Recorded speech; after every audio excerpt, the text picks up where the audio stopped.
ఇట్లాగే ఒరిస్సా ముఖ్యమంత్రి ఛత్తీస్గఢ్ ముఖ్యమంత్రులు కలిశాక అయ్యింది కాబట్టి దాని వెనకాల కిక్ బ్యాక్స్ ఉంటాయి, అందుకోసమే ఇక్కడ డబ్బులు వసూలు చేసి ఉండొచ్చు అనేది మాత్రమే వాళ్ళు అనుమానాన్ని, జస్ట్ అనుమానం అంతే. ఏంటి దాని మీద దర్యాప్తును ఆళం చేయమంటున్నారు అమెరికన్ ప్రభుత్వాన్ని.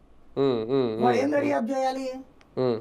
అదానీ దగ్గరకు వస్తాడు, అదానికో నోటీస్ ఇవ్వాలి, ఏంటంటే ఇక్కడ తీసుకుని డబ్బులు తీసుకెళ్ళి వాళ్ళకి ఏదో లంచాలు ఇచ్చామంట. అదాని ఉంటాడు, ఎవడో ఏదో చెప్పింది నా దగ్గర నేను సో అండ్ సో చోట పెట్టుబడి పెట్టానంటాడు.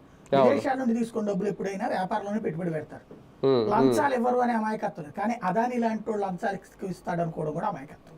అదే కదా, ఎందుకంటే అదాని స్థాయి ఏంటో అదాని పలుకుబడి ఏంటో తెలుసు. నరేంద్ర మోడీతో సన్నిహితంగా ఉన్నాడని ఒక పక్కన చెప్తా, నరేంద్ర మోడీ సన్నిహితంగా ఉన్నాడు దగ్గర ఈయన లంచాలు వసూలు చేస్తాడా? చేస్తే అప్పుడు యాక్సెప్ట్ చేస్తారా?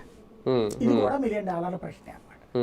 జగన్మోహన్ రెడ్డి గారి కోరిక తీరుతుంది సార్. ఇప్పుడు కోర్టుకు వెళ్ళి ఆయన అడిగింది ఒకటి, బేషరతుగా క్షమాపణలు చెప్పాలి, తప్పుడు కథనాలు రాసేవని మళ్ళీ అవే పత్రికల్లో రావాలి. ఓకే, 100 కోట్ల పరువు నష్టం దావా గురించి ఏం జరుగుద్ది అనేది కూడా ఒకటి, నిజంగా 100 కోట్లు వాళ్ళు కడతారా లేదా అనేది. లేదంటే జస్ట్ ఇది కూడా క్యాడర్ని సంతృప్తి పరచడానికో వైసీపీలో జోష్ తీసుకురావడానికి ఈ స్టెప్.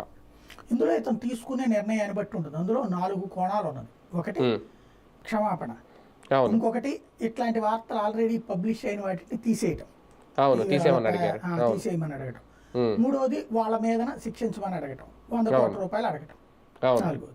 అయితే